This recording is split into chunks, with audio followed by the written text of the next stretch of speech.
बिस्मिल्लाहिर्रहमानिर्रहीम। अस्सलाम वालेकुम। मैं हूँ रुबीना और आप देख रहे हैं रुबीना रिएक्शन चैनल।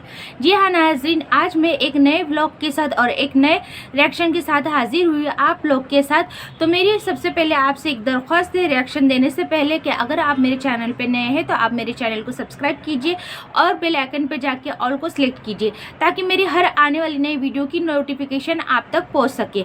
तो जी हाँ फ्रेंड्स, आप तो जानते हैं कि रिएक्शन किसके बारे में, दिलबर साहब के बारे में। आज दिलबर साहब ने खुलेआम सबके सामने माफ़ी मांगी है, वो भी फातिमा के लिए। उन्होंने फातिमा से माफ़ी मांगी है। माफ़ी मांगने की वजूहत इस तरह से है कि उन्होंने उनके दिल को दुखाया है और उनको जब फुर्सत मिली तब उन्होंने फातिमा का वीडियो देखे और उसके बाद उन्होंने देखे कि हाँ वाकई में फातिमा को बहुत तकलीफ़ हुई है, तो उन्होंने माफ़ी मांगी। खैर, माफ़ी मांगने की तो वजह यह है, मुझे ऐसा लगता है कि माफ़ी इसलिए मांगी गई है ताकि ये जो फातिमा को अगर ये रिएक्शन देंगे तो हो सकता है कि फातिमा अपने तीनों बच्चों को छोड़ के वो अपने अब्बू के साथ चली जाएंगी, क्योंकि उनके अब्बू का भी फ़ोन बार बार आ रहा है और उनका कहना यही है कि आप दिलबर के बच्चे दिलबर को सौंप दें और आप मेरे साथ गाँव चले और आप दिलबर से खुला कर ले, यानी कि डाइवोर्स दे दें।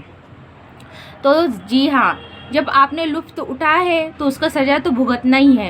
आप जानते हैं कि दिलबर की पहली औरत जो कि वो उसने खुद ही खुला ली थी, तलाक ली थी और उसने अपने बेटे को जन्म दिया था अली को, और अली को दिलबर के पास छोड़ दिया था। तो अब तो अली माशाल्लाह काफ़ी बड़ा हो चुका है, लेकिन फातिमा का शुक्रगुजार करना चाहिए कि उसने अली को पाल पोस के बड़ा किया है। अब सिचुएशन इस तरह से है कि दिलबर ने दूसरी शादी की फातिमा बाजी के साथ, अब उन्होंने तीसरी शादी की है, ठीक है।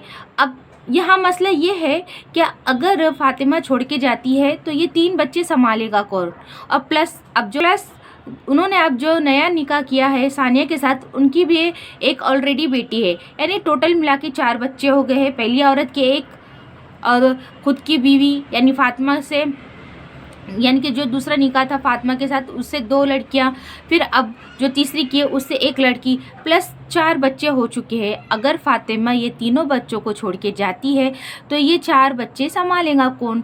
अगर ये नई सानिया है, इसके बारे में तो बहुत कुछ अफवाहें फैल रही है, तो क्या ये तीनों बच्चों की जवाबदारी लेगी? इसलिए दिलबर ने काफ़ी सोच समझ के और काफ़ी ऑब्ज़र्व करने के बाद उन्होंने कहीं ना कहीं अपने आप को झुका दिया और उन्होंने ये इस बात को कबूल किया है कि वो उन बच्चों की पूरी खर्च और जवाबदारी उठाएंगे, साथ ही फातिमा को घर देंगे और फातिमा का जो निकाह में जो कीमत तय हुआ था वो तय को भी देंगे ताकि फातिमा नाराज़ ना हो। भाई ये तो इसका एक मकसद ये है कि अगर फातिमा छोड़ के गई तो भाई ये कहीं के ना रहेंगे और आज की नई नवेली दुल्हन ये सब संभालेंगी नहीं, इसलिए वो फातिमा को अपने जाल में फंसा रहे। अब यहाँ फातिमा बाजी को खुद समझना चाहिए कि उन्हें क्या फ़ैसला लेना है।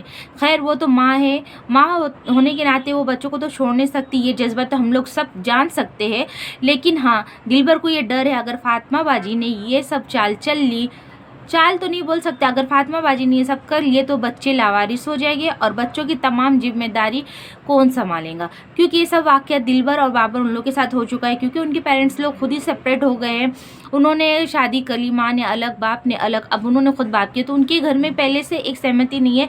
तो अब फिर उसके बाद वापस ये कहानी दोहराएंगे तो ये बच्चों का कौन सहारा होगा? जहाँ फातिमा बाजी समझदारी के साथ अपने बच्चों को साथ में लेके निभा रही है, वही उन्हें बहुत सी तकलीफ़ें हो रही है, क्योंकि जाहिर सी बात है एक औरत सब बर्दाश्त कर सकती है लेकिन सौतन कभी बर्दाश्त नहीं कर सकती।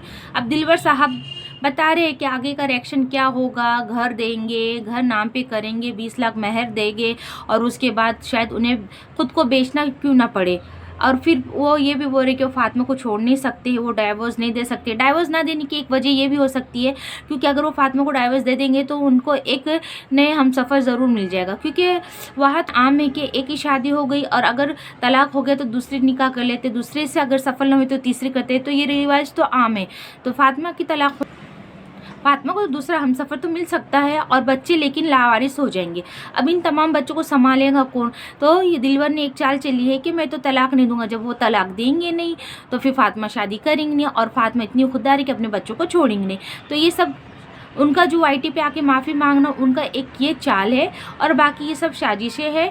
इस साजिश में कोई ना आए। फातिमा बाजी आपको समझदार है कि आपको क्या एक्शन लेना चाहिए।